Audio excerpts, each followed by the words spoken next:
Please subscribe Kuya Isko Official. So right mga kuya, ayan, samahan nyo ako, magbiyahe tayo. Si Yorme Isko Moreno ngayon ay nag-start na siyang maglinis sa Kamaynilaan. Start siya umupo July 1. So tara, let's go. So support natin Kuya Isko Official at Gwapong Biyahero TV, vlogger ng Maynila. Tara.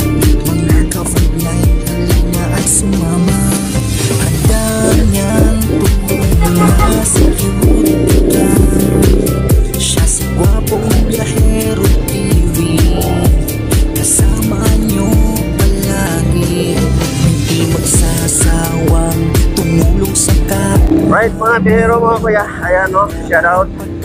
At ayun na nga, nagsimula na si Yorme Isko Moreno sa paglilinis sa mga street ng Kamaynilaan. At nakita naman natin yung unang araw, unang gabi ng July July 1. Unang nilinis yung Top Avenue na kung saan yung blinag natin nakaraan, yung Top Avenue. Yung nilinis na to ay bandang yuhin na top or dito sa may malapit sa may NBI. So yan po no mga biyahero mga kuya, mga taga Maynila dyan. Same dati sa mga ginagawa ni Yorme ay talagang kalinisan yung mga pangunahing mga ginagawa. Pagkustama naman dahil siyempre kalinisan ay kasi kung marami yung ating kapaligiran is hindi tayo komportable. Alright, so samahan nyo ko at papakita natin sa inyo yung video ni Yorme Isko Moreno habang naglilinis or mayroong kinausap tungkol sa about basura na mga naka-impact dito sa gilid-gilid ng sulok ng Kamaynilaan. Alright, ito na yung video.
Pagpalasakitan na lang natin. Naubos na, gabot ko lang ito dyan, di ba? Dahil yung truck kami ha, nag-iikot tayo na.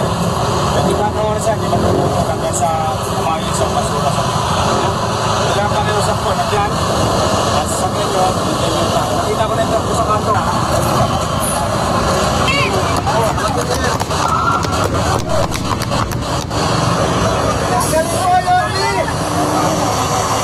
Isang buwan problema, nangyari sa araw lang. Tapos na.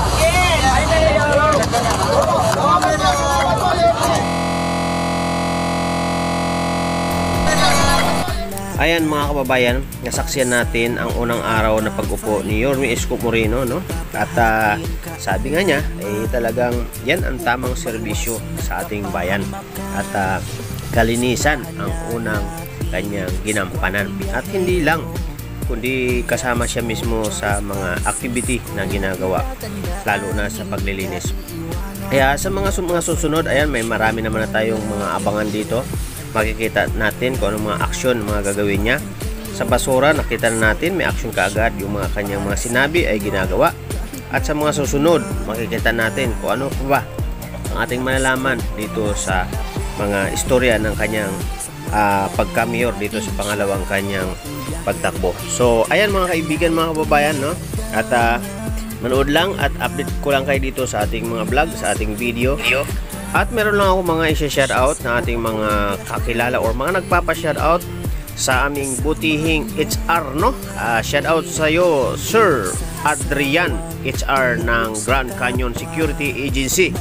Maraming salamat po. At kay Ma'am, nakalimutan ko yung pangalan niya, sa head ng HR Supervisor, Mr. Adrian, Sir Adrian, salamat sa inyo dyan sa pagtanggap sa akin nung nandyan ako sa opisina. At syempre meron tayong isang kaibigan, no, nasa ibang bansa sa US na walang iba kundi si Dwayne J. Scott.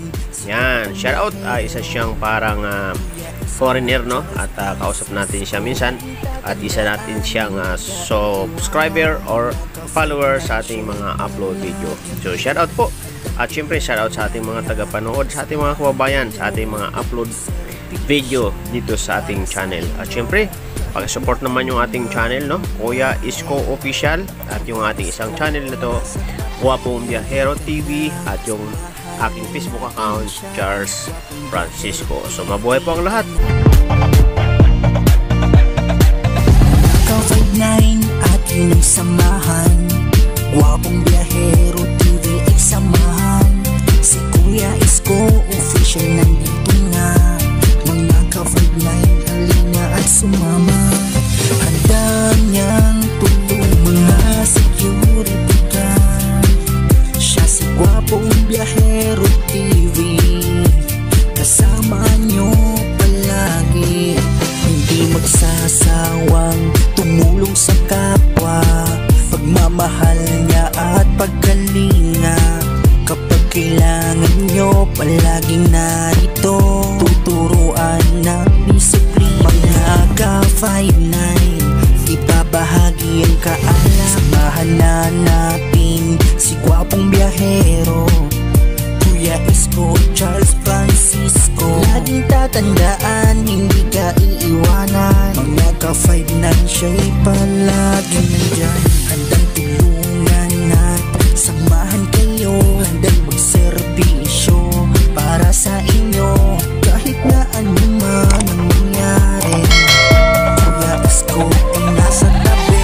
Halika na, samahan na natin siya. Guwapong Biyahero TV ay Biyahero TV ay samahan. Si Kuya Isko Official nandito na. Mga ka-5-9 halina at sumama.